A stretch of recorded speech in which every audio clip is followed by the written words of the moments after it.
à être remplis de toute la plénitude de Dieu. Amen. L'objectif, c'est que toi et moi, nous soyons remplis de Dieu.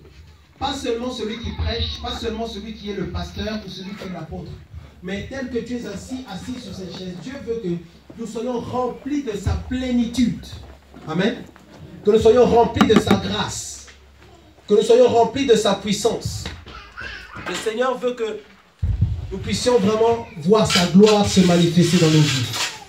Le Seigneur veut que tu sois comme Jésus, que tu sois comme Christ. Le Seigneur veut que tu sois un type de Jésus. Le Seigneur veut que tu sois un type de Christ. Le Seigneur veut que tu sois un Christ. Amen. Que nous puissions tellement ressembler à Jésus que vraiment nous soyons devenus ses serviteurs, que nous soyons vraiment des enfants de Dieu. L'objectif, c'est que nous soyons des fils et des filles de Dieu au même titre que Jésus. C'est pourquoi la Bible dit que Jésus-Christ est héritier de Dieu et nous devenons co-héritiers de Christ. Amen. Alors, voici maintenant une liste de 7 maladies qu'on observe maintenant dans le corps de Christ. 7 maladies, 7 défauts, 7 situations qui risquent d'empêcher la gloire de Dieu de se manifester dans nos vies. Alors, si tu te retrouves dans un seul de ces 7 points, commence à changer, n'est-ce pas? Qu'est-ce qu'on fait quand on est malade? Qu'est-ce qu'on fait quand on sent qu'il y a quelque chose qui ne va pas avec notre corps? On va chez le médecin donne des instructions, n'est-ce pas? Et ensuite, qu'est-ce qu'on fait? Il y aura une ordonnance. Et sur cette ordonnance-là, il y aura des choses à faire, des choses à ne pas faire. Il y aura peut-être des médicaments, des comprimés à prendre afin de régler ce problème-là. Parce que ce problème-là risque d'amener à la mort. Est-ce que nous comprenons? Toute maladie dans le corps humain risque d'amener à la mort, dans le sens où cette maladie-là, couplée à d'autres maladies, associée à d'autres maladies, risque à terme de poser un problème vital qui risque d'arrêter la vie. Est-ce que nous comprenons? Donc aujourd'hui, on est chez le médecin et le médecin va mettre en évidence 7 points clairs sur lesquels il faut que tu veilles par rapport à ta vie chrétienne. 7 points sur lesquels il faut que tu puisses avancer. Mais juste avant de commencer à parler des 7 points, je voudrais d'abord parler de la délivrance. Bien-aimé dans le Seigneur, la délivrance, c'est quelque chose de très important. La Bible dit, l'Esprit du Seigneur est sur moi parce qu'il m'a oint pour proclamer aux captifs la délivrance, la libération. Donc Jésus-Christ est venu pour nous délivrer. Jésus-Christ est venu pour nous libérer. Et la délivrance, c'est quelque chose qui est extrêmement important. Pourquoi est-ce que la délivrance est importante? Parce que certains péchés, certains démons, ou certains mauvais esprits vont influencer ta vie et ils travaillent à partir de l'intérieur de ton corps. Certains mauvais esprits vont influencer ta vie à partir de l'extérieur de ton corps. Mais les conséquences peuvent être les mêmes, exactement les mêmes. Maintenant, la délivrance est importante parce que si tu n'es pas délivré de certains mauvais esprits, tu risques d'avoir une vie de péché. Pourquoi? Parce que les mauvais esprits viennent pour t'influencer. Les mauvais esprits viennent pour te contrôler et te pousser ou te porter, en fait, t'influencer pour que tu aies tendance à aller vers certains péchés. Je donne un exemple, l'esprit de rejet, dont nous avons parlé tout à l'heure. L'esprit de rejet, c'est un esprit qui va influencer ta vie pour que d'une manière ou d'une autre, tu trouves toujours des excuses pour facilement te séparer des gens, pour facilement rejeter les gens. Quand tu fais ça, tu ne manifestes pas l'amour. Et donc tu pèches parce que tu ne manifestes pas l'amour. C'est un esprit qui t'empêche d'aimer les gens qui sont autour de toi comme le Seigneur le veut. L'esprit d'impudicité, c'est un esprit qui va pousser les gens à aller vers la débauche. Et quelqu'un qui a cet esprit-là, tu peux parler du matin au soir, tu peux enseigner du matin au soir, il dira oui, amen, oui c'est vrai, gloire à Dieu, Seigneur change-moi. Mais tant que l'esprit n'est pas parti, l'esprit de temps en temps viendra l'influencer. Donc c'est quelqu'un qui va pouvoir s'empêcher de pécher pendant une semaine, pendant 2 mois. Et puis un bon jour, paf, il tombe dans le péché. Pourquoi? Parce qu'il y a cet esprit-là qui n'a pas encore été chassé. Donc vous voyez qu'un esprit mauvais peut t'empêcher d'être en accord avec Dieu s'il n'est pas chassé. Parce que tu seras tout le temps en train de te battre. Le combat que les autres ont chez toi sera totalement, je dirais, augmenté. Sera totalement, ça deviendra quelque chose qui est vraiment beaucoup plus difficile. Ce sera beaucoup plus difficile pour toi que pour les autres. Par rapport aux autres personnes, ils n'auront qu'à chasser cet esprit-là. Simplement, je refuse l'impudicité, je refuse d'aller dans la débauche. Et ça passera comme ça. Ils tiendront 2, 3 ans, 5 ans, 10 ans sans problème. Mais toi, quand tu chasseras cet esprit-là, il reviendra toujours au moins une fois par an. Bien aimé, quand tu tombes souvent dans un péché, quand tu tombes souvent dans une faiblesse, c'est qu'il y a un lien, c'est qu'il y a un problème, s'il y a quelque chose dans ta vie qui doit être déraciné. D'où l'importance de la délivrance. Maintenant, les 7 points dont nous allons voir sont 7 choses qui risquent de t'empêcher d'arriver à la délivrance. Ça veut dire que ça risque de t'empêcher de voir la gloire de Dieu dans ta vie. Ça risque de t'empêcher d'être délivré. Donc ça fait que tu restes sous la domination, sous l'influence de mauvais esprits. Et ça peut même t'amener carrément en enfer. Ce ne sera pas une excuse que de dire à Dieu, Seigneur, j'ai le droit d'entrer quand même dans le paradis. J'ai le droit d'être dans l'éternité avec toi. Parce que si j'ai passé ma vie à voler, c'est parce qu'il y avait un esprit de vol qui m'influençait. Ça ne passera pas comme ça. La Bible dit que nous serons jugés selon nos œuvres. Que tu sois influencé par l'Esprit de Dieu ou que tu sois influencé par un mauvais esprit, tu seras quand même jugé parce que c'est toi qui auras fait ces choses-là. Est-ce que nous comprenons? La première maladie que nous voyons dans le corps de Christ, c'est la négligence ou l'exaltation de la grâce. Pour ceux qui prennent note, l'exaltation de la grâce. L'exaltation de la grâce. C'est ce qu'on a lu tout à l'heure. Et les chrétiens aiment bien cette expression-là. Là où le péché a abondé, la grâce a surabondé. Alors cette expression-là, ou ce verset est vrai et en même temps faux, en fonction de l'interprétation que tu en as. Là où le péché a abondé, la grâce a surabondé. Et certaines personnes se disent donc, et c'est vrai, pourquoi est-ce que c'est vrai? C'est vrai parce que Dieu dit, qu'importe le péché qui sera commis dans le monde, qu'importe ce que les hommes et les femmes feront, le sang de Jésus est suffisant pour l'effacer. Dans le présent, dans le passé et dans l'avenir. Est-ce que nous comprenons?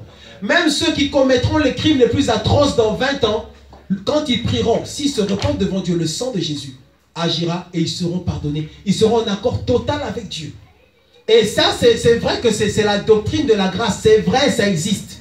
La puissance du sang de Jésus. Jésus a dit, tout est accompli. Jésus est capable de te pardonner de tous tes péchés.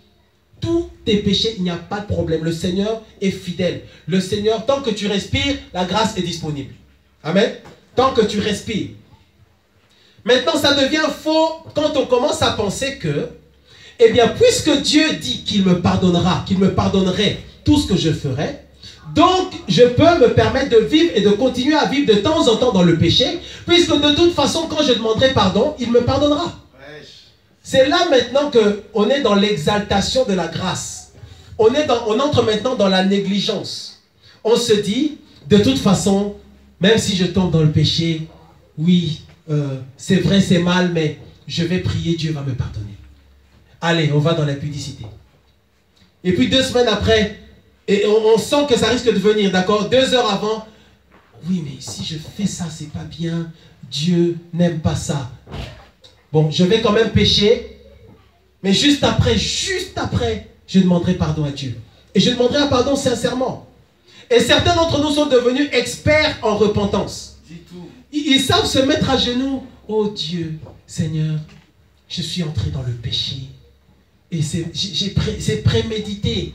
Mais Seigneur, je te demande pardon. Seigneur, le sang de Jésus à la croix de Golgotha. Tu commences à rappeler à Dieu ce que lui-même a fait pour toi. Tu commences à rappeler à Dieu. En fait, tu veux enseigner à Dieu la doctrine de la croix. Tu veux enseigner à Dieu le pardon.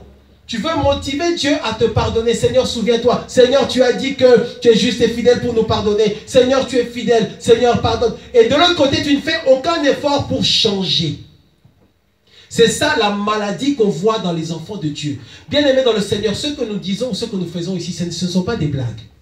Amen.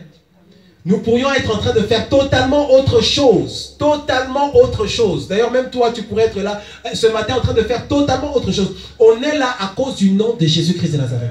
On est là à cause du salut éternel, à cause du royaume de Dieu.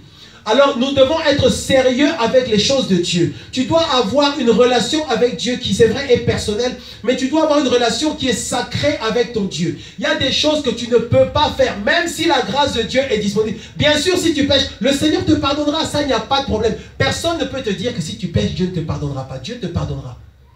Mais si tu pêches et que tu continues de temps en temps à tomber dans ce même péché-là, Si tu ne décides pas de changer, si tu ne changes pas, à un moment donné, tu verras que tu n'auras même plus la force toi-même de demander pardon à Dieu. Toi-même, en fait, le Seigneur va créer quelque chose en toi qui va t'amener dans ce qu'on appelle l'égarement. L'égarement, c'est la folie du péché. C'est là que les uns et les autres n'ont même plus la force de demander pardon à Dieu. Ils n'ont même plus la force. L'exemple que je vais prendre, je crois que c'est toujours par rapport à la débauche. Quelqu'un qui a tendance, un homme marié qui a tendance à tromper sa femme, il trompe de temps en temps sa femme, il le fait une fois par an. Il trompe sa femme en 2016, il trompe sa femme en 2017, il trompe sa femme en 2018. Notre Dieu est tellement puissant, notre Dieu est tellement patient, notre Dieu est tellement bon. Dieu est assis sur son trône et il te regarde. Dieu te laissera faire. Mais Dieu sait qu'un jour, tu tomberas sur une personne qui va totalement détruire ta vie. C'est là maintenant que tu vas te rendre compte que tu aurais pu demander pardon sincèrement à Dieu avant. C'est là que maintenant certains tombent maintenant sur une femme, je dirais, avec qui ils vont aller dans le péché, qui est une agent du diable. Et qui va troubler sa vie, vraiment troubler sa pensée. Envoûtement, influence démoniaque. C'est ça le piège dans lequel beaucoup de personnes tombent. Ils pêchent, ils jouent avec le péché, ils jonglent avec le péché. Oh, Dieu va me pardonner. Mais attention, le Seigneur te laisse faire à un moment donné, mais il risque lui-même à un moment donné de dire, c'est fini maintenant. C'est là que maintenant cet homme-là, il croit que ça va se passer comme les autres fois. À un moment donné, il arrête cette relation, il revient vers sa femme. Mais là, à cause de l'envoûtement qu'il y aura sur lui, quand il revient vers son épouse, il n'arrive même plus à vraiment aimer sa femme. Il est totalement attaché à la femme avec laquelle il est tombé. Et c'est biblique. On le voit avec Samson et Dalila. Il était totalement envoûté par cette femme-là. Il n'arrivait plus à s'en détacher. Ça, c'est le piège du péché. Le piège du péché, c'est que je prends et puis je remets. Et puis je prends et puis je remets. Et puis un jour, je prends. Et là, c'est fini. Je n'arrive plus à me sortir de là. Et c'est là qu'on voit un homme marié avec 3 enfants qui ne veut plus voir sa femme, qui ne veut plus prendre soin de ses enfants, qui ne les reconnaît même plus, qui dit que dorénavant, il sera avec l'autre maîtresse là-bas. Pourquoi? Parce qu'il y a une influence spirituelle. Quand tu es dans le péché, toutes les portes de ta vie sont ouvertes. Donc quand tu es dans le péché, c'est là que l'ennemi peut facilement profiter et déposer des choses incroyables. Il y en a qui sont devenus des sorciers à cause du péché. Il y en a qui sont devenus des agents aujourd'hui qui servent l'ennemi. Ça a commencé par un péché. Ils sont allés dans le péché avec la mauvaise personne et la personne les a initiés. Parce que bien sûr, ils étaient dans le péché. Et le Seigneur a laissé faire. Donc, bien aimé dans le Seigneur, premier point, je vais aller rapidement parce qu'on en a 7 à voir. Première chose, ne pense pas que tu peux jouer avec la grâce. La grâce existe, mais la grâce peut s'arrêter. Dans le sens où, à un moment donné, Dieu peut décider maintenant, c'est fini. Maintenant, je vais juger. Maintenant, je vais frapper. N'as-tu pas lu la Bible dans l'Ancienne Alliance? Combien de fois Dieu lui-même a frappé Israël, son propre peuple, à cause de la rébellion? Il les aimait. Il disait, c'est mon peuple, c'est mon premier-né. Israël m'appartient. Il a dit de grandes choses, de bonnes choses pour Israël. Mais le Seigneur n'hésitait pas à les frapper sérieusement. De temps en temps, quand ils étaient en rébellion par rapport à Moïse et Aaron, la Bible dit que la terre s'est ouverte et les enfants d'Israël sont morts. Ils ont été engloutis. Notre Dieu d'amour, notre Dieu qui est le Dieu d'amour, qui est le Dieu fidèle, qui a créé le ciel et la terre, le Dieu qui t'aime, le Dieu. Donc quand on prie, on chante, on dit Seigneur, je m'abandonne dans tes bras d'amour, Seigneur, je t'aime. Attention, ce même Dieu-là est capable de faire des choses incroyables. Tes ennemis auraient pitié de toi. Parce que Dieu ne joue pas avec le péché. Est-ce que nous aimons la vérité? Qui aime la vérité là? Est-ce que tu peux me faire un sourire? Est-ce que je peux avoir un sourire? C'est ton Dieu, c'est notre Dieu que nous aimons. Amen. Il nous aime, il prend soin de nous. Notre Dieu est tellement patient. Qui s'est déjà rendu compte de la patience de Dieu? Tu viens, tu pêches, et puis tu demandes pardon, et puis quelques temps après, Dieu te dit quelque chose de bien, de gentil. Et tu te dis, oh mon Dieu, je ne mérite pas, franchement, je ne mérite pas. Tu sais que tu ne mérites pas la gloire, la grâce de Dieu. Mais notre Dieu est tellement patient avec nous. Ça, c'est quelque chose, parfois, quand on y pense, on se dit, mais comment Dieu fait pour nous supporter? Parce que nous sommes tellement faibles, parfois nous sommes tellement instables, on tombe dans le péché, on se relève, on tombe, et on vient avec les versets. La Bible dit, le juste tombe 7 fois, tout ça, Dieu le relève. Oh Seigneur, merci, je suis tombé. Et nous voulons condamner, c'est vrai, ceux qui nous condamnent, c'est bien. On est contre ceux qui condamnent, mais Mais est-ce que tu vas continuer toujours à tomber dans ce même péché? Amen. Deuxième problème, deuxième maladie. 1 Samuel chapitre 15. 1 Samuel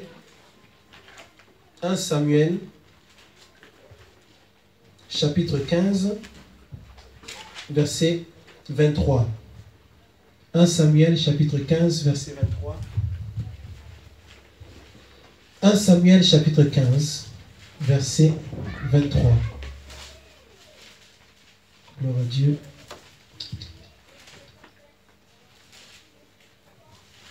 Gloire au Seigneur. 1 Samuel chapitre 15, verset 23. 1 Samuel chapitre 15, verset 23. 1 Samuel chapitre 15, verset 23. La Bible dit, « Car la désobéissance est aussi coupable que la divination, et la résistance ne l'est pas moins que l'idolâtrie et les théraphim.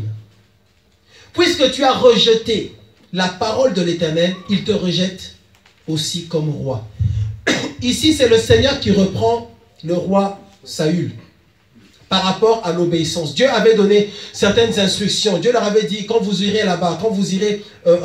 Dieu lui avait dit, pardon, d'attendre le prophète. D'accord? Dieu lui avait dit d'attendre d'abord le prophète et avant d'offrir le sacrifice. Ensuite, Dieu va lui demander plus tard, quand ils iront, de ne rien épargner, de tout détruire. Mais il ne va pas obéir à cela. Et à un moment donné, le prophète va le reprendre. Dieu va reprendre le roi.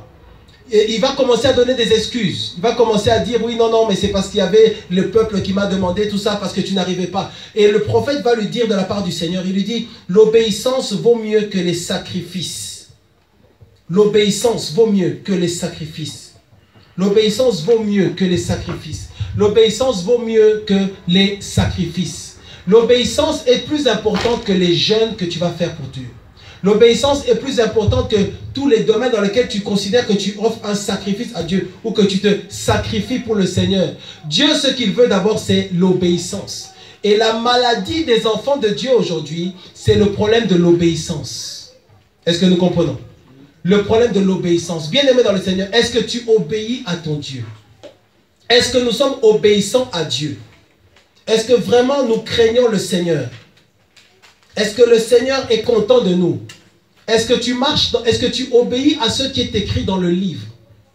La Bible dit, le fruit de l'esprit, c'est l'amour, la paix, la joie, la patience, la bonté, la douceur, la fidélité, la tempérance, la maîtrise de soi. Est-ce que nous obéissons à ces choses-là? Alors, le problème de la désobéissance, c'est que nous, enfants de Dieu, nous voyons la désobéissance simplement comme un petit accident de parcours, quoi. J'ai désobéi et puis ça passe comme ça. Mais selon le Seigneur, du point de vue de Dieu, la désobéissance, c'est comme si tu pratiques la divination.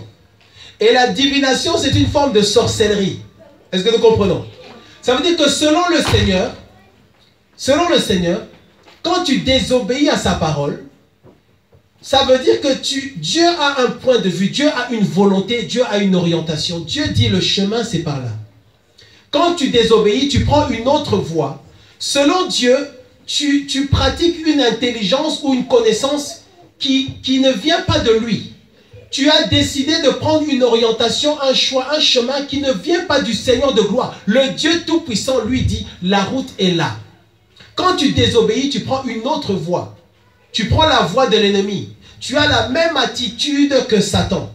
Tu as la même orientation que Satan qui dit ne fais pas ce que Dieu veut, ou dans tous les cas fais autre chose que ce que Dieu veut.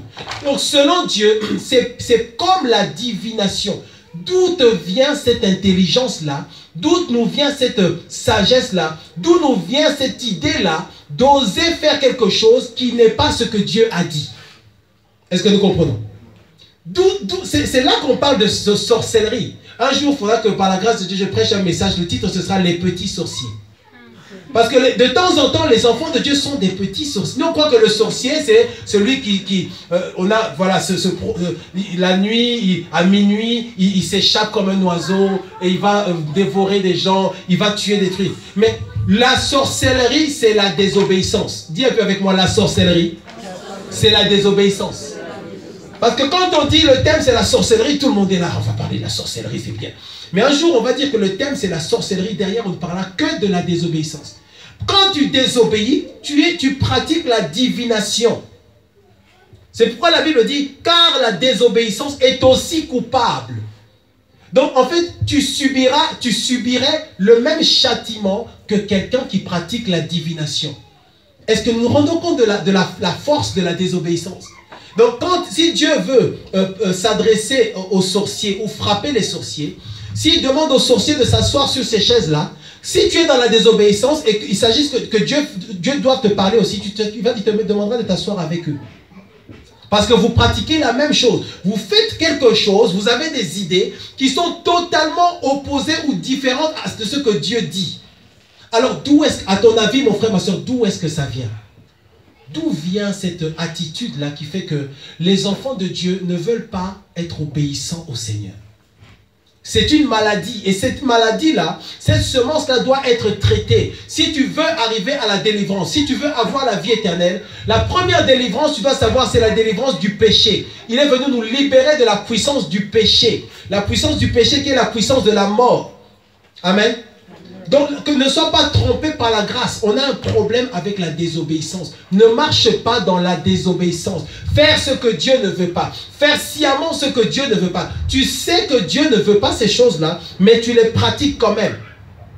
Alors, tu sais bien, le Seigneur refuse que nous soyons méchants. Dieu ne veut pas qu'on puisse, je ne sais pas, mentir. Dieu ne veut pas qu'on puisse voler. Dieu ne veut pas qu'on soit dans la jalousie. Dieu ne veut pas qu'on soit dans la méchanceté, dans l'orgueil. Dieu refuse ces choses-là. Dieu ne veut pas qu'on soit dans les querelles. Les œuvres de la chair, Dieu ne les veut pas. Mais nous, de temps en temps, on les pratique quand même. De temps en temps, on est quand même méchant. De temps en temps, on ne fait pas ce que Dieu veut. Dieu veut que nous puissions le chercher de tout notre cœur. La Bible dit, si vous me cherchez, vous me trouverez. Si vous me cherchez de tout votre cœur. La volonté de Dieu, c'est que tu le cherches de tout ton cœur. Mais est-ce que tu cherches Dieu de tout ton cœur? C'est une désobéissance. Dieu veut que tu puisses le chercher. C'est écrit dans la parole de Dieu. On n'a pas le temps de regarder tous les passages. Dieu veut que tu puisses le chercher. Quand tu ne cherches pas Dieu de tout ton cœur, tu es dans le péché. Parce que tu ne fais pas ce que Dieu veut. Est-ce que nous comprenons? Donc je vois que les enfants de Dieu, certains d'entre eux ont tendance à jouer avec la relation qu'ils ont avec Dieu. Ne crois pas que la relation avec Dieu c'est ce bâtiment. Ne crois pas que la relation avec Dieu c'est l'assemblée des saints. Non. Ta relation avec Dieu c'est toi-même avec une connexion directe avec Dieu par Jésus-Christ. Mais cette relation-là, ce n'est pas une blague. Ce n'est pas quelque chose que tu dois prendre à la légère. Maintenant, il y a des endroits que tu peux fréquenter, que tu dois d'ailleurs fréquenter, peut-être comme ici ou d'autres endroits, où ce sont des endroits qui vont te permettre de maintenir, de fortifier la relation que tu as avec Dieu. Donc, si tu considères que cette relation que tu as avec Dieu est quelque chose de sérieux, tu auras tendance à t'attacher aux endroits ou aux choses ou aux gens qui te permettent de maintenir, de fortifier cette relation que tu as avec Dieu, qui est une relation sacrée. Le sacré. C'est pour ça que l'ennemi jouera avec toi tant que tu n'auras pas fait la différence entre ce qui est sacré et ce qui est vil. L'ennemi joue avec ta vie parce que tu n'as pas encore compris ce qui est important et ce qui ne l'est pas. Quelqu'un qui joue avec le péché, c'est quelqu'un qui ne discerne pas le sacré. Il y a des choses, bien aimées dans le Seigneur, si on ne te l'a jamais dit, il y a des choses avec lesquelles tu ne peux pas jouer. Amen. Amen. Amen. Il y a des choses avec lesquelles tu ne peux pas jouer. Tu ne peux pas jouer avec ta vie. Tu ne peux pas jouer avec l'éternité. Tu ne peux pas jouer avec Dieu. Tu ne peux pas prendre Dieu à la légère. Le problème, c'est que non, enfin, le problème, c'est une grâce pour nous. Le Seigneur nous laissera faire. Mais ce n'est pas parce que Dieu ne dit rien qu'il est d'accord avec ce que tu fais. Ce n'est pas parce que le Seigneur te laisse faire que tu as raison. Parce que le Seigneur, à un moment donné, a un temps où il se lève et où il tape du poing sur la table. Amen. Tu as des enfants, tu les aimes. Tu les aimes fort. Vraiment, tu aimes tes enfants. Cette relation qu'on a avec nos enfants doit aussi parfois nous donner des idées, ou en tout cas nous donner des illustrations, une manière de comprendre la relation que nous avons avec Dieu. Moi, mes enfants, je les aime de tout mon cœur. Je les aime. Mais il y a des moments, il y a des choses. Si jamais ils font certaines choses, à ce moment-là, Je suis capable de leur donner des fessées ou de punir, de prendre des décisions qui sont dures. Pourtant, je les aime. Ce n'est pas parce que je prends une décision dure que je ne les aime pas. Je continue de les aimer, mais ce qu'ils ont fait là, ça me dérange tellement. Je prends cet amour, je le mets un tout petit peu de côté. En fait, je ne le mets pas de côté, je le mets juste, je l'écarte. En fait, disons, je n'en prends pas compte, je n'en tiens pas compte pendant quelques minutes. Et je suis capable de prendre une ceinture et de frapper l'enfant pour le corriger. Pourtant, je l'aime. Et je peux le laisser pendant quelques temps sans rien dire, parler vraiment d'une manière, il ne faut pas faire ça, il ne faut pas faire ça. Mais à un moment donné, si l'enfant fait certaines choses, donc, et je me rends compte que si je laisse l'enfant continuer avec cette attitude-là, un jour, cet enfant se retrouvera en prison. Parce que l'enfant, il commence par voler un œuf, manger quelque chose sans interdiction. manger quelque chose qui a été interdit, d'accord? Il fait quelque chose, tu as dit ne faites pas ça, lui il le fait.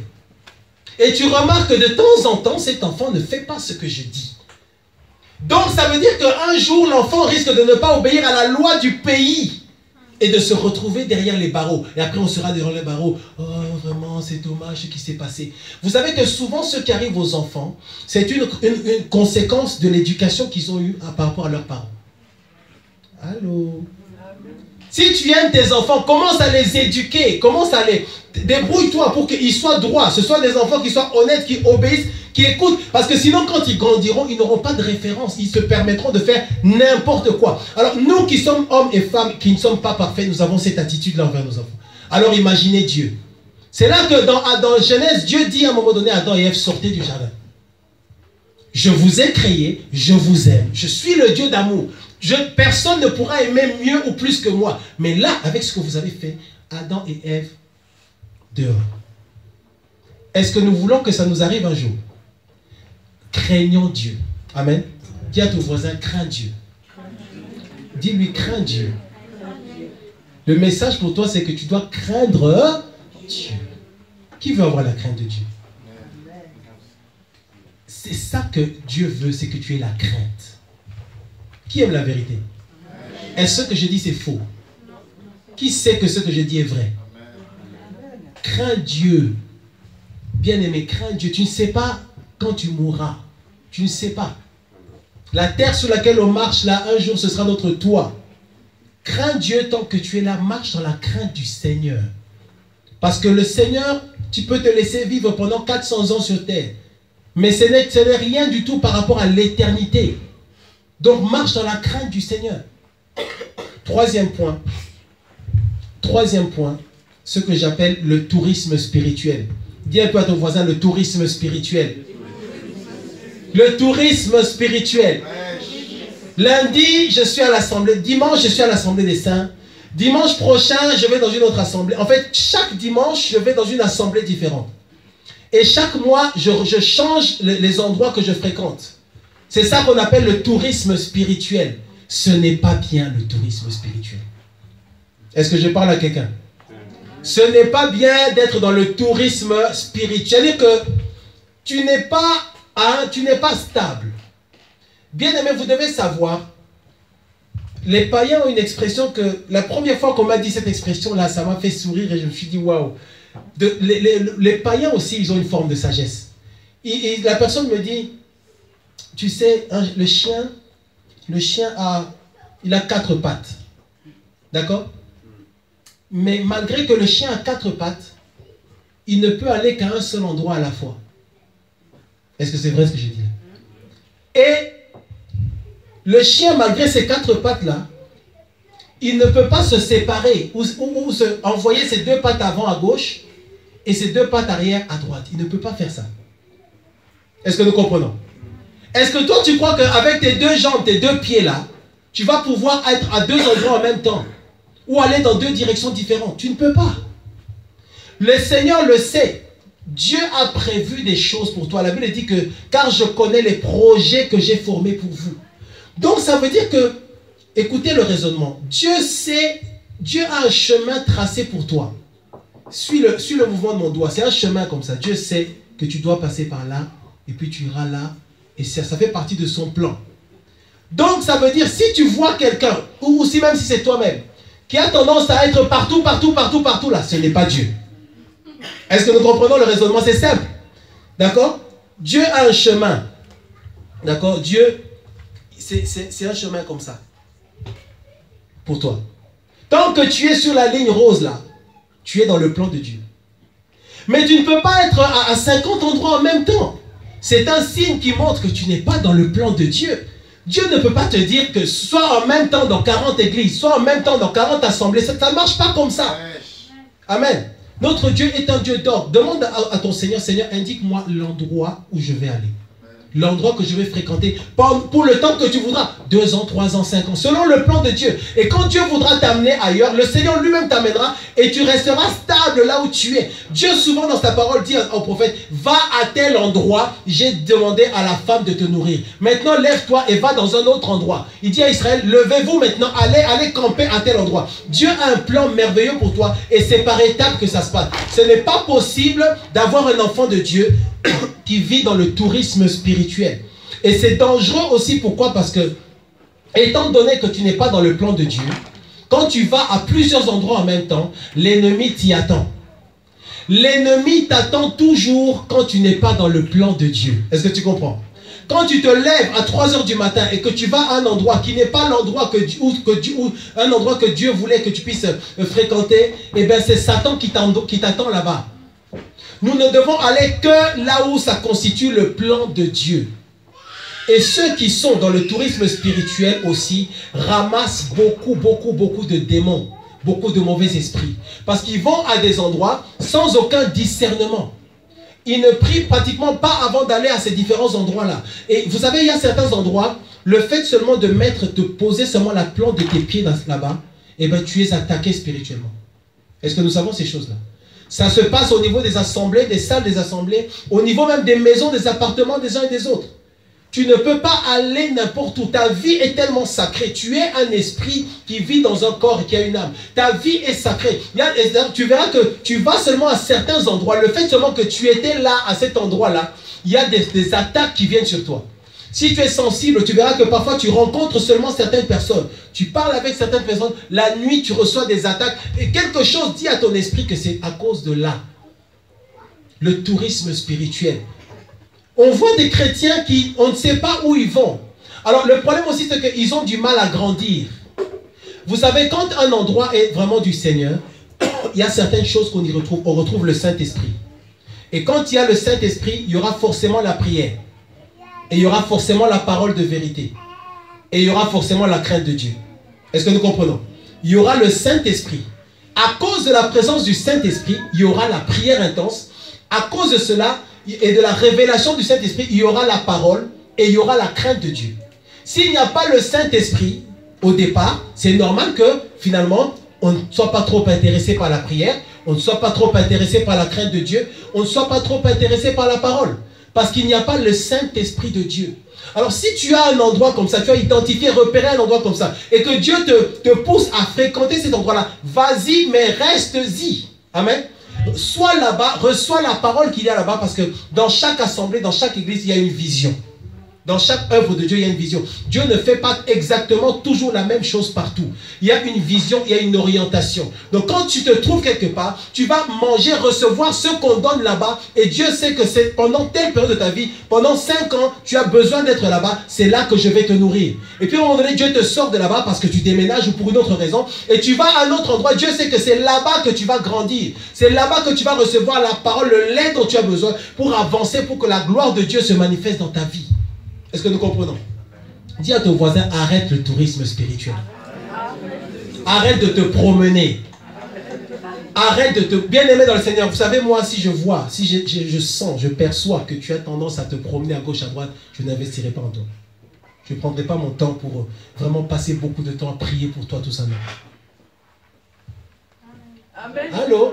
Amen. 3 mois, on te voit tous les 3 mois. Où étais-tu? Non, j'étais là, là. Et si tu es un peu honnête, oui, non, je vais aussi à tel endroit. Tu vas aussi à tel endroit. Mon Dieu ne te bénit pas à 2 endroits différents. Choisis. Si tu penses qu'il faut aller, va là-bas. Le problème, c'est que tu n'es pas obligé d'être ici. Amen. Amen. Tu es obligé d'être là où Dieu veut que tu sois. Amen. Maintenant, si toi, tu es sûr que ce n'est pas ici, Dieu est avec toi. Amen. Amen. C'est ta vie. Qui aime la vérité? Bien aimé dans le Seigneur, est-ce qu'on peut devenir sérieux? C'est pour cela maintenant que les enfants de Dieu, on ne voit pas les fruits. On ne voit pas la grâce de Dieu grandir en eux parce qu'ils ne sont pas stables. C'est comme un arbre. Imaginez un arbre. Pensez qu'un arbre peut atteindre 30, 40 mètres si on le plante à Lyon et puis on déracine, on l'amène à Bruxelles, on le plante là-bas. 2 mois après, on le déracine et puis on l'amène. Toute l'année, l'arbre ne fait que circuler. Quand est-ce que ces racines auront le temps d'absorber l'eau de la parole de Dieu et de grandir vraiment? Parce que tout le temps, il est en déplacement. Tout le temps, il est en déplacement. Il est grand. Et si tu veux... Sois honnête, observe les gens dont tu connais, dont tu sais qu'ils ont tendance à se déplacer tout le temps. Observe leur vie pendant 1 an, 2 ans, 3 ans, tu verras.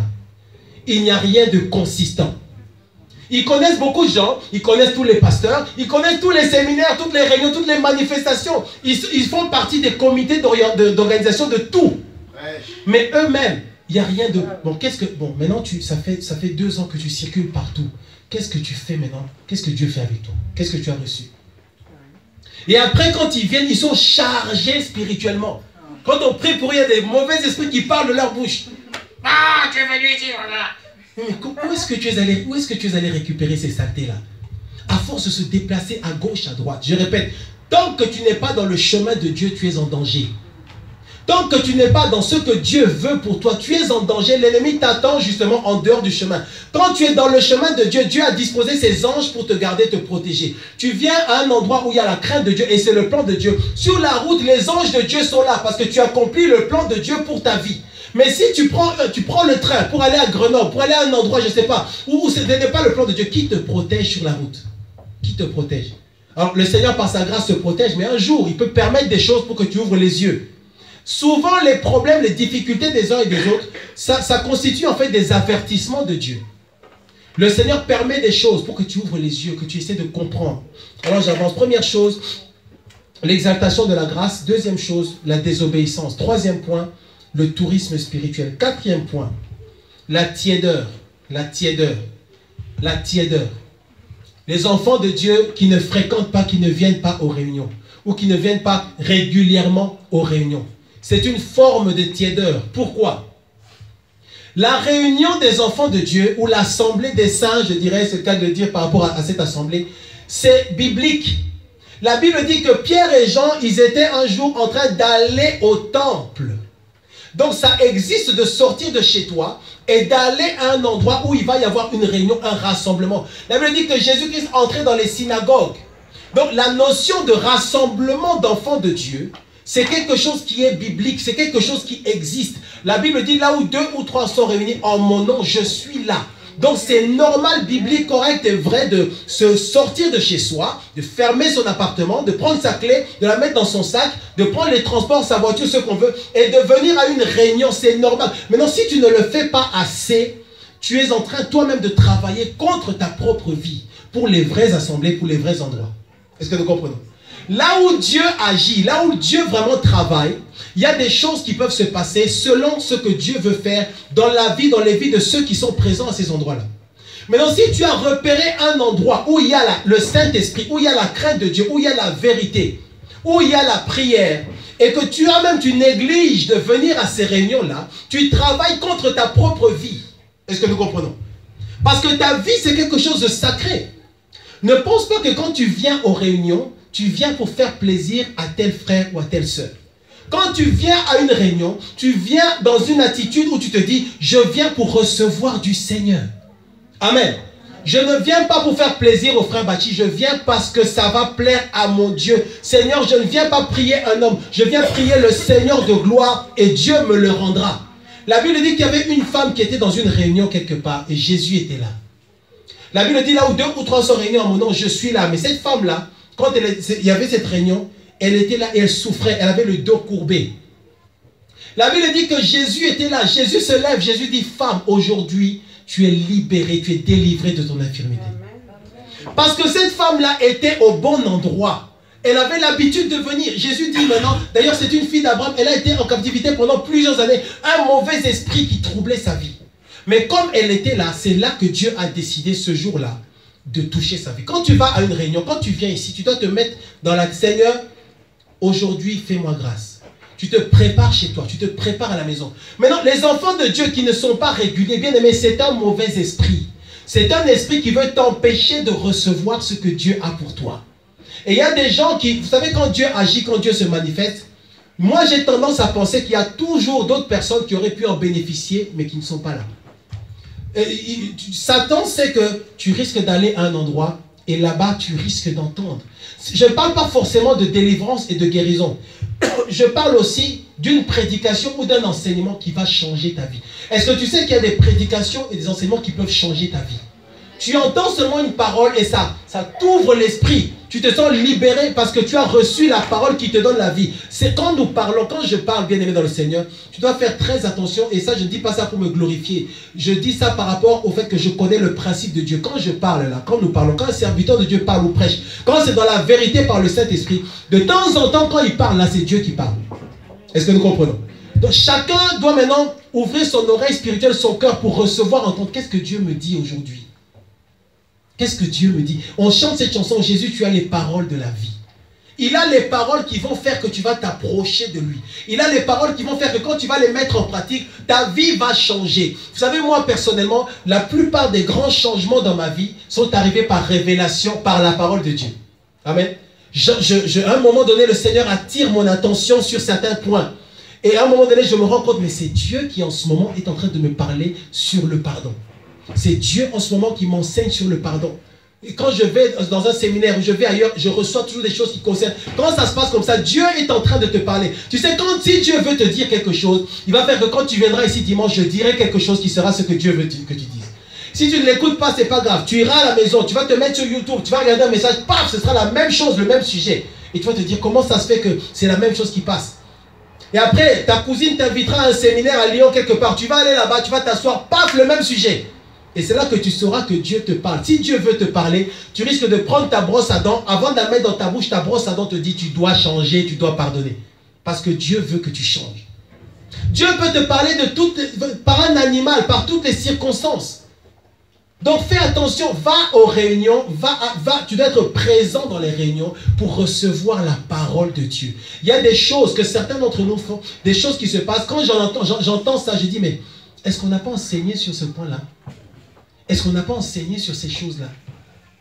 Et bien sûr, ce n'est pas ma responsabilité, c'est la responsabilité du Seigneur, d'accord? Mais quand j'entends que telle personne a fait ça, telle personne, il se passe ça dans sa vie, tel enfant de Dieu, je me dis, mais est-ce qu'on n'a pas... Ok, bon, il faut qu'on enseigne encore sur ces choses-là. Mais maintenant, si on décide d'enseigner sur ces choses-là, et que la personne ne vient pas aux réunions, qu'est-ce qu'on va faire? J'espère que je dis ces choses avec amour et douceur. Amen. Je vous dis des choses qui sont fortes en moi. Parce que nous voulons voir les vies des enfants de Dieu changer, transformer. Amen. Et la transformation se fera par la parole.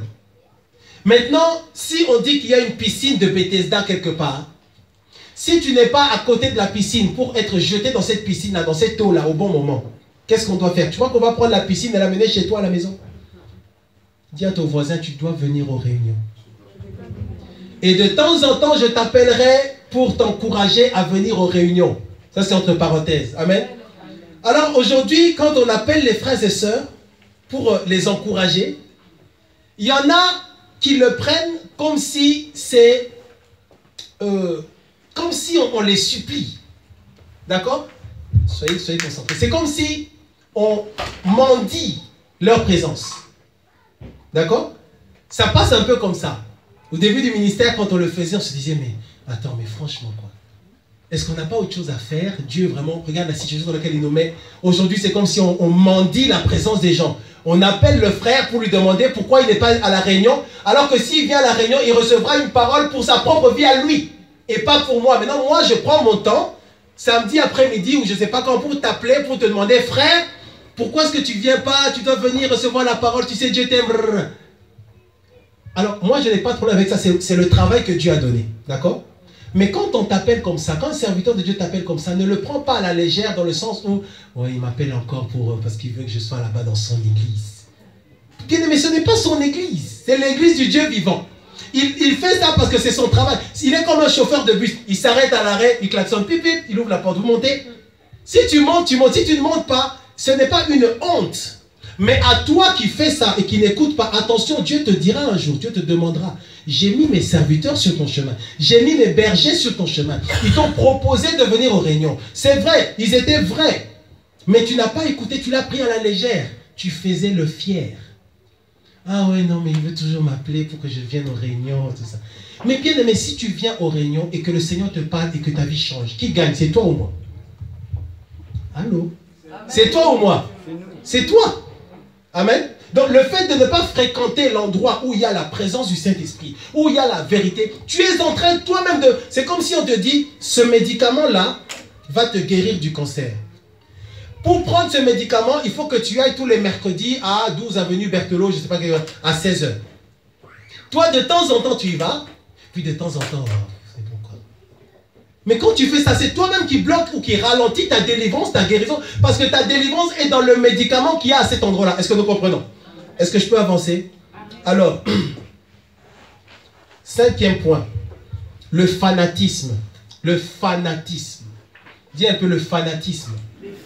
Et le fanatisme, pardon, amène à l'idolâtrie. Alors je vais aller rapidement, je donnerai les versets un autre jour.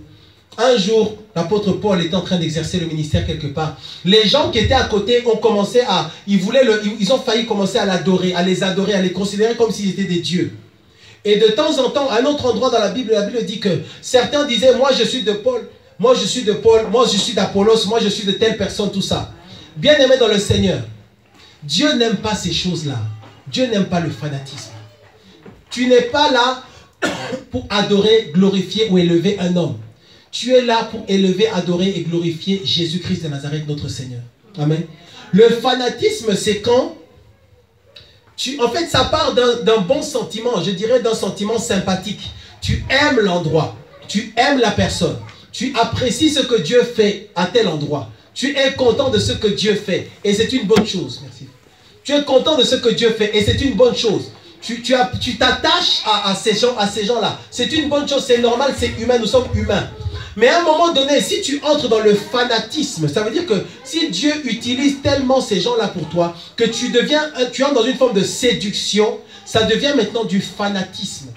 Tu vois, le fanatisme, ou vraiment les gens qui sont là pour glorifier, entre guillemets, les serviteurs de Dieu, même si ça part d'une bonne intention, le travail du serviteur de Dieu, c'est de changer, de prendre ce fanatisme-là qui est en train de naître, de le transformer pour que tu deviennes un disciple, une disciple du Seigneur. Est-ce que nous comprenons?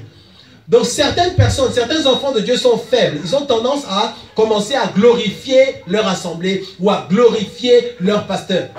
Et j'ai vu des endroits où le pasteur est une star. Donc il est vraiment, quand il est là, surtout les sœurs, non vraiment, non le pasteur, aujourd'hui il y avait l'onction, le pasteur. Tu dis qu'il y avait l'onction juste parce que tu aimais la cravate du pasteur. Et c'est pour ça que tu dis non, il y avait l'onction. Et bien entendu, lui, il s'habille toujours comme un, vraiment, c'est bien d'être bien habillé, d'accord, il n'y a pas de problème. Moi j'aime ça, d'ailleurs de temps en temps je vais m'habiller très très bien, ok. Mais attention, il ne faut pas que vous puissiez, que ça se soit... Si tu peux t'habiller comme tu veux. Ça c'est petite parenthèse, d'accord? La Bible dit, vous connaîtrez la vérité et la vérité vous affranchira. Moi avant, je croyais que si tu t'habilles vraiment très très élégant, c'est un problème par rapport à Dieu. L'Esprit de Dieu risque de ne pas vraiment descendre. Dis à ton voisin, c'est faux. Mais un jour, à plusieurs endroits, je suis allé à certains endroits, j'étais vraiment habillé, vraiment top. Et l'Esprit de Dieu était sur moi. Et là, je me suis dit, mais dis donc, t'as vu, j'étais habillé comme ça, mais j'ai senti l'Esprit de Dieu, je priais, tout ça. Donc, c'est ce qui est important, ce n'est pas les vêtements que tu mets sur toi. Ce qui est important, c'est ton cœur. Maintenant, si tu t'habilles comme je ne sais pas quoi, et qu'en plus dans ton cœur, il y a l'orgueil, Dieu n'est pas avec toi. Alors maintenant, c'est là que les gens dans les bancs, ah vraiment non, aujourd'hui, le pasteur, vraiment, le pasteur n'est rien, le pasteur est comme toi. Amen. Sors de toute forme de fanatisme spirituel. Tu es attiré par les miracles, tu es attiré par la manifestation ou les quelques manifestations que tu vois. Les manifestations qu'on voit, les quelques manifestations qu'on voit, ne sont pas des éléments qui doivent être pris ou être considérés comme devant valider un ministère comme étant vraiment de Dieu. Est-ce que nous comprenons? Ce n'est pas parce qu'on se roule par terre, ce n'est pas parce qu'il y a des prophéties entre guillemets, que c'est forcément le Saint-Esprit. Pas forcément. Parce que Satan peut prophétiser. Est-ce que nous comprenons? Mais sa prophétie ne vient pas du Saint-Esprit. Donc ce n'est pas parce qu'on va te dire quelque chose qui va s'accomplir que c'est Dieu qui t'a parlé. Ce n'est pas parce qu'on t'a dit quelque chose qui dans 2 semaines va s'accomplir que tu vas venir, oui la Bible dit que c'est par l'accomplissement de sa prophétie qu'on saura si un prophète... Non, non, non. Tu dois discerner. C'est pourquoi la Bible dit pour toute prophétie, tu dois la prendre et tu dois l'examiner. Est-ce que ça vient de Dieu? Quand tu l'examines, tu examines 2 choses. Tu examines le contenu. Est-ce que le contenu est biblique? Et puis même si le contenu est correct, est-ce que l'esprit qu'il a dit, c'est le Saint-Esprit de Dieu? La Bible nous parle de Paul. Il y a une femme qui suivait l'apôtre Paul et qui disait, ce sont des serviteurs de Dieu. Celui-là, c'est un appelé de Dieu, c'est un serviteur de Dieu. C'était vrai, c'était un serviteur de Dieu. Mais cette femme-là, elle parlait par un esprit de divination. Est-ce que nous comprenons? Donc ne tremble pas à cause de l'endroit où tu vas, ou à cause de tel serviteur, ou à cause de tel prophète. C'est la séduction, c'est ce qu'on appelle l'envoûtement par les miracles. Tu es envoûté par la grâce, tu es envoûté par ces choses-là. Moi, dans ce ministère, par la grâce de Dieu, dès que je commencerai à voir quelques manifestations d'idolâtrie, ou quelques manifestations de considération de certaines personnes comme étant un peu plus que d'autres, je casserai ça comme il faut. Est-ce que nous comprenons? Parce que je sais que c'est très, très, très dangereux. Ça commence comme ça, mais ça peut terminer par des choses où... j'ai vu sur Internet, entre guillemets, le soi-disant serviteur de Dieu arrive quelque part et tout le monde se met à genoux. Et quand il passe, après, voilà, il bénit les gens. Comme si c'est lui qui bénit les gens. Et quand lui s'assoit sur son gros fauteuil doré, là, c'est là que les gens peuvent s'asseoir. Ça commence comme ça. Et quand on fait ça, il y a un mauvais esprit qui vient et qui fait que les gens vont aimer ça. Parce que les hommes aiment se soumettre à quelque chose qu'ils voient. Est-ce que nous comprenons? L'homme aime il préfère se soumettre devant un animal ou un bœuf ou je sais pas, un arbre. Mais pas Dieu, parce que Dieu on ne le voit pas, quoi, donc c'est compliqué. Mais si tu dis que cette chaise est sacrée, eh bien on la mettra là et on va adorer cette chaise-là. C'est l'idolâtrie. Donc le fanatisme spirituel amène à l'idolâtrie. Ne sois pas idolâtre. Amen. Bien aimé, nous, serviteurs de Dieu, nous sommes des instruments inutiles dans la main du Seigneur. Amen. Nous sommes tous les mêmes. Si Dieu descend dans cet endroit, on sera tous par terre. Oh Père, oh Père, oh Père. D'ailleurs, moi, je serai avant vous tous. Oh Père, oh Père, oh Père. Parce qu'il est notre Père à tous. Nous ne sommes que des serviteurs inutiles. Amen. Demain, quand Dieu va t'utiliser, quand Dieu va se servir de toi, quand tu vas servir Dieu, tu dois savoir, tu es un serviteur, une servante inutile dans la main. Si ce n'est pas toi, Dieu prendra une autre personne. Jésus a dit, si ces gens-là se taisent, les pierres vont crier. Donc Dieu n'a pas, Dieu en fait, il peut décider de prendre quelqu'un, aujourd'hui, il peut aller prendre une femme prostituée. D'accord? Tu peux, ce soir, aller sur les quais là-bas, tu vas voir des prostituées. Tu peux en voir une qui va faire son travail cette nuit. Quand elle rentre le matin, pendant qu'elle dort, Dieu la visite, Dieu la délivre, Dieu lui dit, à partir de maintenant, tu seras ma servante sur la terre. Bien aimé, on ira tous chercher cette femme-là pour demander la prière. Vous voyez ce que Dieu peut faire? Donc nous sommes inutiles dans la main de Dieu. Donc le fanatisme ne sert à rien. Avant-dernier point, c'est sur le jeûne. Le jeûne. 1 Roi chapitre 21. 1 Roi. Les enfants de Dieu ne jeûnent pas. Ou ils jeûnent très peu. Amen. Amen. Les enfants de Dieu ne jeûnent pas. Et c'est pour ça qu'après, quand on vient en réunion, on doit d'abord pousser, pomper, pour qu'on sente un peu qu'on est en train de prier. Parce que vous n'avez pas vous-même chez vous un rythme de vie intense avec le Seigneur. Est-ce que nous comprenons? Bien aimé dans le Seigneur, dans l'œuvre de Dieu que nous avons ici par la grâce, par sa grâce, la prière c'est quelque chose qui est essentiel. Amen. Amen. Amen. Tu dois être un homme, une femme de prière. Le message qu'on a à prêcher, c'est pas seulement reçois, sois délivré, Dieu t'aime. C'est aussi la discipline. Amen. Tu dois devenir un homme et une femme de prière intense pour Dieu. C'est pour ta propre vie. C'est pour ta vie à toi-même. Qui est-ce qui m'entend ce matin? Amen. Qui m'entend ce matin? Dis un peu, j'entends ce que tu dis. Nous entendons ce que Dieu dit. Le jeûne. Tu dois pratiquer le jeûne et la prière. Le jeûne. Le jeûne, c'est quoi? Se priver de nourriture pendant un certain temps pour le Seigneur. Nourriture solide ou liquide. tu te prives de ça. 1 Roi, chapitre 21. 1 Roi, chapitre 21, verset... Alors, attendez, je le retrouve. Voilà, 1 Roi, chapitre 21, verset 27. Voilà, 1 Roi, chapitre 21, verset 27. On n'a pas beaucoup de temps, je vais rapidement. La Bible dit, après avoir entendu... 1 Roi, chapitre 21, verset 27. Après avoir entendu les paroles d'Élie, Akab déchira ses vêtements et mit un sac sur son corps. Il jeûna. Entre parenthèses, Akab, ça a été un roi d'Israël, un roi qui a été vraiment les plus désobéissants et méchants vis-à-vis de Dieu. Akab était marié à une femme qui s'appelait Jézabel. Et cette Jézabel-là, c'était une païenne qui avait finalement influencé Akab. Donc Akab aimait l'idolâtrie, Akab pratiquait l'occultisme. Akab était, on peut l'appeler un sorcier, c'était un agent du diable, un homme méchant influencé par Satan. Et à un moment donné, le Seigneur a décidé de le reprendre. Le Seigneur a envoyé son serviteur, son prophète. Et au verset 27, 1 Roi 21, 27, après avoir entendu les paroles d'Élie, Akab déchira ses vêtements, il mit un sac sur son corps et il jeûna. Il couchait avec ce sac et il marchait lentement. Et la parole de l'Éternel fut adressée à Élie, le Tishbite, en ces mots. As-tu vu comment Akab s'est humilié devant moi? Est-ce que tu as vu comment Akab a jeûné? Est-ce que tu as vu comment Akab a prié? Parce qu'il s'est humilié devant moi, je ne ferai pas venir le malheur pendant sa vie. Ce sera pendant la vie de son fils que je ferai venir le malheur sur sa maison. Amen. Et le malheur en question, c'est la parole que Dieu avait envoyée sur la vie d'Akab, sur sa maison, à cause de son péché. Si tu regardes à partir du verset 17, d'accord? Si tu regardes Akab, 1 Roi, pardon, chapitre 21, verset 20. Akab dit à Élie, m'as-tu trouvé mon ennemi? Et il répondit, ça c'est Élie qui répond, je t'ai trouvé parce que tu t'es vendu pour faire ce qui est mal aux yeux de l'Éternel. Voici, à partir du verset 21, c'est la décision de Dieu. Il dit, voici, je fais venir le malheur sur toi. Je te balayerai, je t'exterminerai. Quiconque appartient à Akab, celui qui est esclave et celui qui est libre en Israël, je rendrai ta maison semblable à la maison de Jéroboam et ainsi de suite. Dieu va commencer à dire des paroles dures par rapport à Akab. Bien aimé, quand Dieu décide de juger, de frapper, c'est quelque chose qui est terrible. Vous savez, je vais te dire quelque chose aujourd'hui.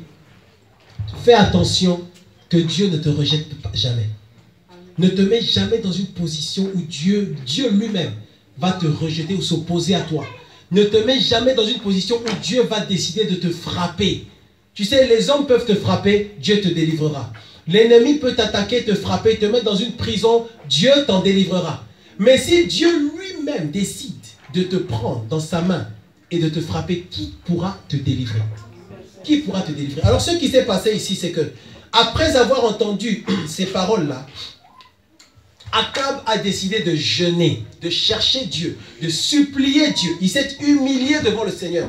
Il a humilié son âme devant Dieu. Pourquoi est-ce que je prends cet exemple-là? Pour nous montrer que, bien aimé, le jeûne peut changer ta vie. Le jeûne peut changer les choses. Le jeûne peut changer la disposition que Dieu avait en fait à te faire du mal. Le jeûne peut changer ces choses-là. Le jeûne peut faire...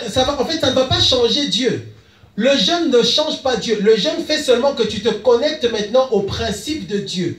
Quand tu jeûnes, tu touches à un principe que Dieu connaît. Le principe de Dieu, c'est le principe de l'humilité. Quand tu jeûnes, tu t'humilies devant Dieu. Et l'humilité, ça touche toujours le cœur de Dieu. Même quand quelqu'un a péché. Est-ce que quelqu'un comprend? Donc tu peux commettre un grand péché, ou tu peux voir quelqu'un qui a péché grandement devant le Seigneur. N'ouvre pas ta bouche pour commencer à dire beaucoup de choses. Si cette personne-là s'humilie devant Dieu, le Seigneur notre Dieu se lèvera pour elle. Est-ce que nous comprenons? Akab, méchant roi. Si tu lis bien dans le livre de Rois, tu verras que Akab a fait vraiment des choses, des abominations devant Dieu. Mais la Bible dit, quand il a jeûné, Dieu revient pour parler à son prophète. Verset 28, et la parole de l'Éternel fut adressée à Élie le Tishbite. As-tu vu comment Akab s'est humilié devant moi? Parce qu'il s'est humilié devant moi, je ne ferai pas venir le malheur sur lui, mais ce sera plutôt sur son fils.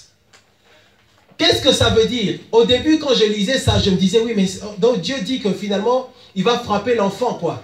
Donc cet enfant-là, quand il naîtra, il aura tout de suite une malédiction sur sa vie qui vient de Dieu. Mais il faut qu'on aille plus loin dans le principe de Dieu. Si cet enfant-là aussi s'humilie devant Dieu, Dieu enlèvera ce malheur-là. Oui, Vincent. Il y a une chose que je ne comprends pas, c'est que les grands pécheurs qui sont nés dans le péché, qui ont péché un seul jour, ils prient Dieu et Dieu les délivre. Mais il y a des personnes qui ont consacré leur vie dans la sainteté pendant des années, et tous les jours ils pleurent, je ne comprends pas. C'est la folie de la grâce de Dieu. Ma grâce te suffit. Comme Paul, il avait une écharpe dans les pieds, Dieu lui a dit, ma grâce te suffit. Qu'importe ce que tu as fait, même si tu l'as fait pendant 50 ans, si tu demandes pardon à Dieu, Dieu te pardonne. Amen. Et c'est vrai qu'il y a des enfants de Dieu qui marchent dans la crainte de Dieu. S'ils pêchent, eh bien Dieu pardonne aussi. Et il met tout le monde sur le même plan. Il n'y a pas de grand péché ou de petit péché. Nous, on pense que si tu as menti pendant 3 jours, en fait, tu mérites une fessée plus forte que quelqu'un qui a menti pendant 1 jour. Non. Si on le fait consciemment. Consciemment ou inconsciemment, Dieu te pardonne. Oui, mais en fait, je parle de l'accomplissement de Dieu, en fait. Il reçoit les pécheurs là, qui ont péché, un jour Dieu les délivre, et il demande et il reçoit. Mais toi qui vis dans la crainte de Dieu, tu demandes quelque chose, là, Dieu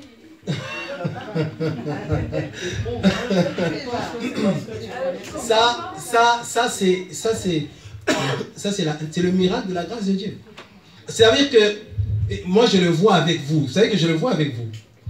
Il y a des enfants de Dieu, quand ils viennent ici, on prie juste un tout petit peu, Dieu délivre, Dieu guérit. Et moi, après, de temps en temps, moi je me dis, non, comment ça se fait que cette personne est venue? On a juste commencé. Donc Dieu avait déjà prévu de le faire. D'accord? Mais attention, ça ne veut pas dire que Dieu lui donnera toujours ce qu'elle veut comme ça. Il y a des moments où Dieu va accélérer les grâces dans ta vie. Il y a des moments où Dieu va rapidement quand tu es au bon endroit, il y a des choses qui vont être accélérées. Parce que tu es arrosé, tu es dans le plan de Dieu. Dieu t'attendait à cet endroit-là. Dès que tu entres là-bas, ça descend sur toi parce que Dieu voulait, enfin tu es à l'endroit que je voulais pour toi. Allez, reçois. Mais attention, ça ne s'arrête pas là. Juste après ça, il y a d'autres choses que tu demanderas à Dieu pour lesquelles tu vas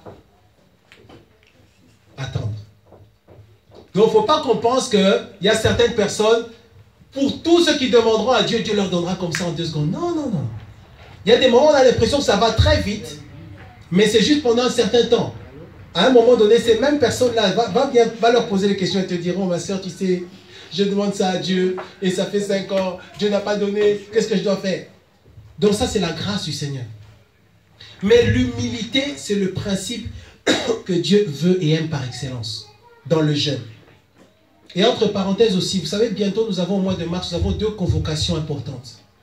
Comment se préparer par rapport à ces convocations-là? Comment est-ce que tu prépares ton cœur? Bien-aimé, est-ce que je peux te donner un petit secret? Prends le temps de jeûner pour ça. Prends le temps de jeûner pour ça. Tu dis, Seigneur, j'irai à la convocation solennelle au début du mois de mars et aussi à la fin du mois de mars. Sachant que ce sont des thèmes de délivrance. Ce sont des thèmes par rapport à la délivrance. Le premier, c'est détruire l'homme fort. Et le deuxième, c'est briser les malédictions générationnelles, ancestrales, familiales. Ce sont des choses qui peuvent changer ta vie.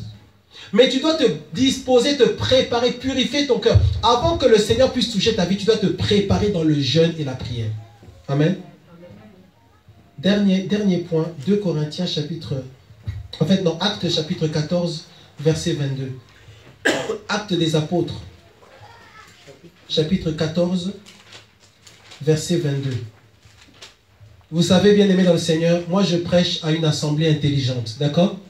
Je prêche à des hommes et des femmes qui réfléchissent, qui n'ont pas toujours besoin qu'on puisse crier, qu'on puisse s'agiter dans tous les sens, qui sont capables d'entendre la parole du Seigneur en fonction de la parole de Dieu. Actes chapitre 14, verset 22. La Bible dit, à partir du verset 21, je lis, « Quand ils eurent évangélisé cette ville et fait un certain nombre de disciples, ils retournèrent à Lystre, à Icône et à Antioche, fortifiant l'esprit des disciples, les exhortant à persévérer dans la foi. » Actes des apôtres, chapitre 14, versets 21 et 22. Verset 22. Fortifiant l'esprit des disciples, les exhortant à persévérer dans la foi, disant que c'est par beaucoup de tribulations qu'il nous faut entrer dans le royaume de Dieu. Amen. La Bible dit que c'est par beaucoup de tribulations. Et une des maladies des chrétiens, une des maladies des enfants de Dieu aujourd'hui, c'est qu'ils ne supportent pas les tribulations. Ils sont allergiques aux tribulations, allergiques aux souffrances, allergiques à ce qui fait mal. Ils ne sont pas capables d'obéir à Dieu quand ça fait mal. Bien-aimé dans le Seigneur, bien-aimé dans le Seigneur, toi qui aimes Dieu, toi qui aimes Jésus, toi qui veux voir la gloire de Dieu, toi qui pries que la gloire de Dieu descende sur toi, je t'assure, je te dis la vérité aujourd'hui. Si tu veux que la gloire de Dieu s'approche de toi, si tu veux que Dieu te touche d'une manière qui soit extraordinaire, si tu veux être rempli du Saint-Esprit, si tu veux sentir le Saint-Esprit carrément, physiquement, naturellement dans tes jambes, bien-aimé dans le Seigneur, tu dois accepter la souffrance. Tu dois accepter la souffrance. Tu dois supporter la souffrance. Qui aime la vérité? Amen. Qui aime la vérité? Amen. Tu dois accepter la souffrance. En fait, plus tu te laisseras faire par Dieu au niveau de la souffrance, plus la main de Dieu sera sur toi. Tu dois accepter la souffrance. Tu dois accepter les tribulations. C'est-à-dire les choses que le Seigneur laisse faire dans ta vie, les choses que le Seigneur permet dans ta vie pour que ça fasse partie de ta formation, pour que tu ne sois pas quelqu'un qui ne marche avec Dieu ou qui n'est capable de marcher avec Dieu que quand tout va bien.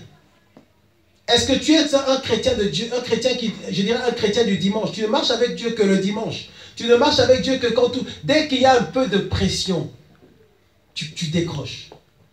Mais Dieu ne veut même pas qu'on soit à ce niveau-là. Dieu veut qu'on soit au niveau... Quand tu marches dans le feu, tu marches la tête haute avec Dieu. Donc ce n'est même pas un truc qu'on va dire, non, c'est quand il y a un peu de... C'est pas un peu bien-aimé dans le Seigneur. Dieu te fera passer dans des chemins où tu auras l'impression que Dieu ne t'aime pas. Dieu te fera passer dans des chemins où tu auras l'impression que Dieu t'aime, toi, moins que les autres. Aïe, aïe, aïe, aïe, aïe, aïe, aïe, aïe, aïe, Seigneur. Dieu te fera passer dans des circonstances où, parfois, tu te dis, Seigneur, est-ce que vraiment tu m'aimes? Parfois, on commence à douter. Parfois, tu doutes. Seigneur, est-ce que vraiment tu m'aimes? Est-ce que tu es aussi venu à la croix pour moi? Ou est-ce que tu n'es venu que pour les autres? Et Satan te montre des gens que Dieu a bénis. Enfin, tu dis que Dieu les a bénis, tu vois. En fait, ils ont ce que tu cherches.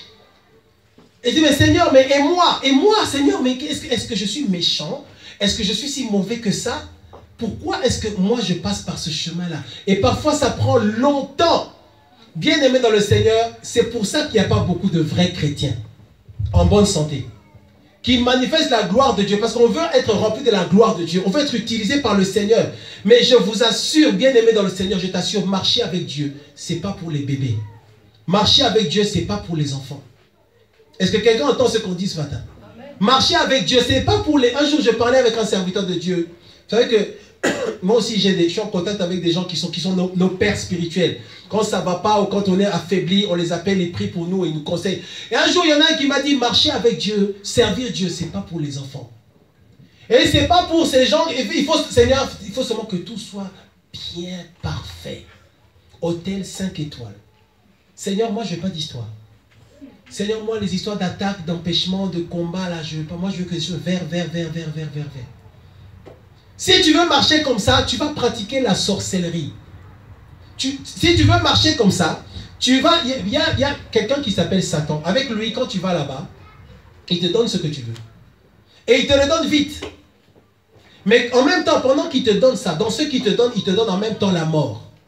Est-ce que nous comprenons? Mais lui, ce que tu cherches, ce que tu veux, il peut te le donner.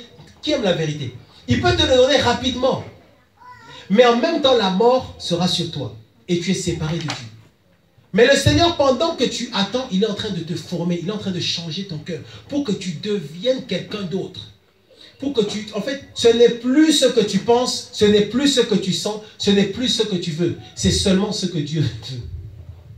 C'est là que Dieu veut qu'on puisse arriver. Être comme Jésus.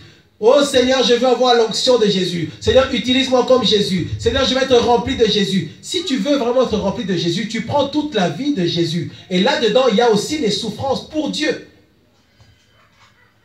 Est-ce que quelqu'un entend le message qu'on donne ce matin? Tu dois être un enfant de Dieu qui est capable, qui est disposé à marcher avec Dieu, même quand tu souffres. Tu dois être capable d'obéir quand ça fait mal, d'obéir quand ça fait mal.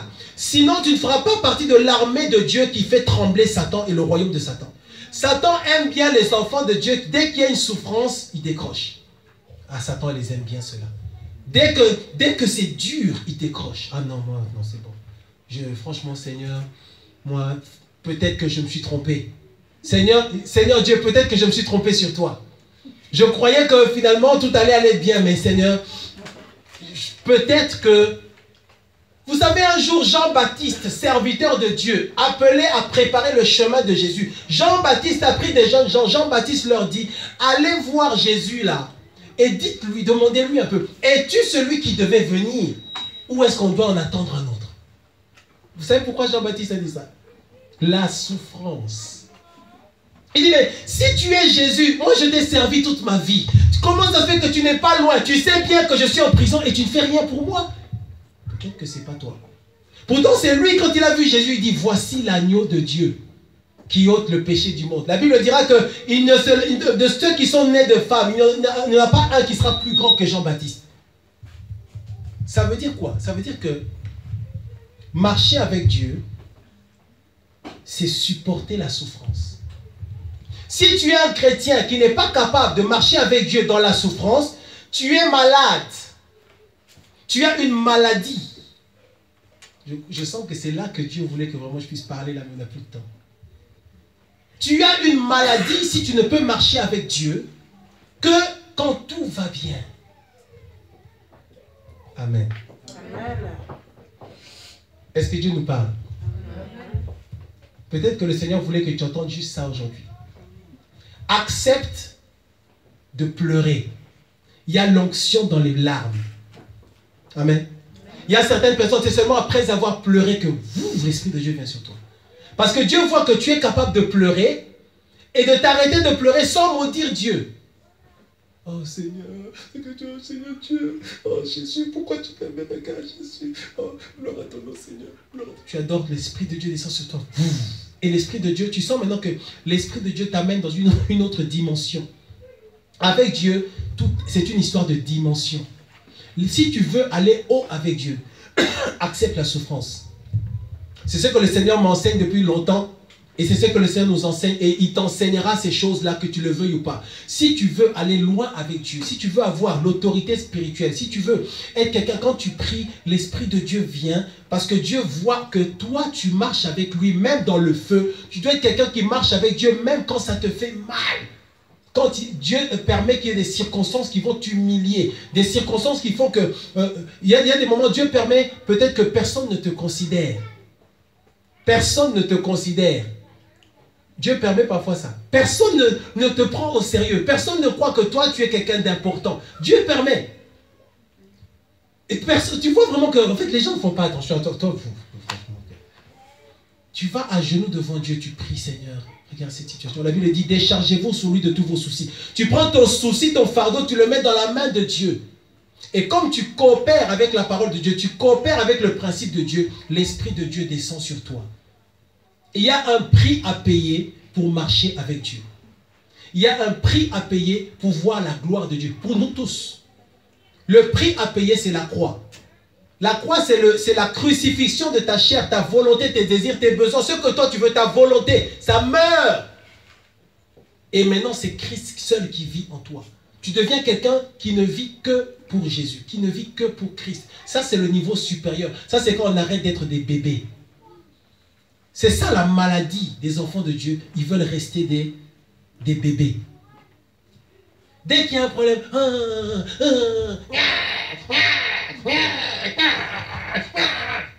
ils pleurent. Et à la fin, ils sont fâchés contre Dieu. Certains d'entre vous, vous êtes fâchés contre Dieu. Tu ne le dis pas comme ça, mais Dieu sait que dans ton cœur, tu es fâché contre lui. Tu es fâché parce que Dieu n'a pas fait ce qu'il devait faire, comme si Dieu est là pour te servir. Vous savez, un jour, j'étais en train de me plaindre d'un truc là. Il y a une servante de Dieu qui me dit, il faut que tu arrêtes d'essayer de faire que Dieu se soumette à toi. C'est à toi de te soumettre à Dieu. Ce n'est pas à Dieu de se soumettre à tes désirs à toi. Seigneur, au mois de février, si tu ne me donnes pas ça, gloire à ton nom. Et tu sors de chez toi comme ça, mais tu crois que tu fais trembler Dieu. Seigneur, ça fait 2 ans. Je suis célibataire. Tu prends Dieu au sérieux, quoi. En fait, tu veux réfléchir avec Dieu. Seigneur, ça fait 2 ans que je te demande ça. J'ai patienté pendant 2 ans. J'en ai marre. Voici le mois de février. Seigneur, si franchement, à la fin, je vais prier. Mais si à la fin du mois de février, tu ne m'as pas donné ça. Je vais dans le monde. Et Dieu te regarde. Et regarde-moi cet enfant me menace. Tu menaces Dieu. On va s'arrêter parce qu'on n'a pas beaucoup de temps. Qui veut marcher vraiment avec Dieu? Bien-aimé, la gloire du Seigneur est disponible pour toi. Amen. La gloire de Dieu veut venir sur toi. Mais ça dépend du niveau auquel tu te donnes à Dieu. Ça dépend du niveau auquel tu dis, Seigneur, si tu veux, si tu veux être capable de chasser Satan, il y a des frères et sœurs qui ne sont même pas capables de prier, de dire, Satan, va-t'en, je te chasse. Parce qu'ils savent eux-mêmes que Satan sait que si seulement j'envoie ça, c'est fini. Il va être mon ami pendant 3 jours. Si seulement j'envoie ça là, c'est bon. Mais tu dois prier. Là, je te donne des petits trucs qu'on fait, qu'on voit ça marche. Tu dois être quelqu'un qui dit, Seigneur, qu'importe la souffrance qui viendra dans ma vie, qu'importe le mal qu'on me fera, je prendrai cette peine dans mon cœur, je la mettrai dans ta main et je marcherai avec toi. Amen. Et ça doit être sincère. Si tu fais cette prière et que c'est sincère, tu seras capable de chasser Satan. Parce que ça veut dire que tu dépouilles Satan de tout ce qu'il peut utiliser pour te sortir de la présence de Dieu. Tu dis, Seigneur, qu'importe la souffrance qui arrivera sur ma vie, Seigneur, qu'importe ce que les gens vont dire. Vous savez, Satan va même disposer des gens, ils vont te dire une mauvaise parole au bon moment. Et ça va te faire mal et tu perds la connexion avec Dieu pendant 1 semaine. Mais tu dois être capable, tu es quelqu'un qui dit, Seigneur, qu'importe ce que les gens vont me dire, qu'importe le mal qu'on va me faire, Seigneur, je marcherai avec toi dans la paix. Et là, moi, Satan sort de ma vie, je te chasse au nom de Jésus. Parce que l'ennemi va se servir des gens pour t'atteindre, il va aussi servir de circonstances pour t'atteindre. Amen. Est-ce qu'on peut se tenir debout, s'il vous plaît, on va prier.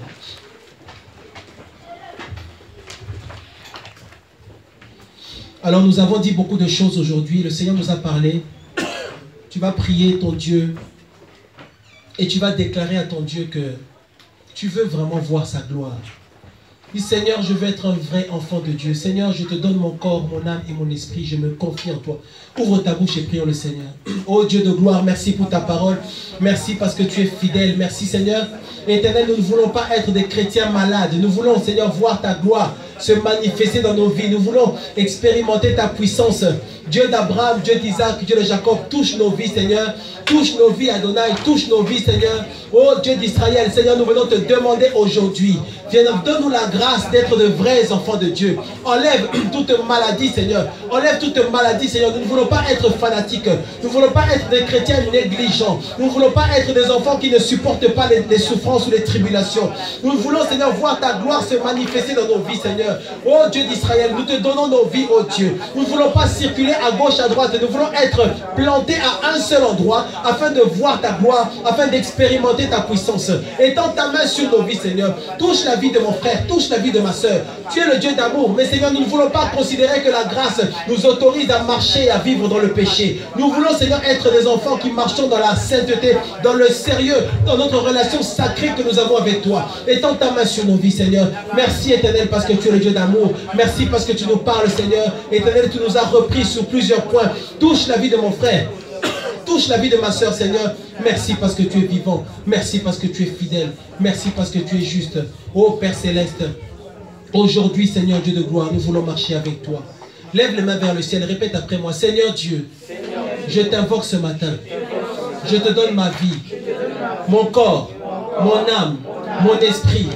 Viens me remplir de ton esprit. Seigneur, j'accepte tout ce que tu permettras dans ma vie.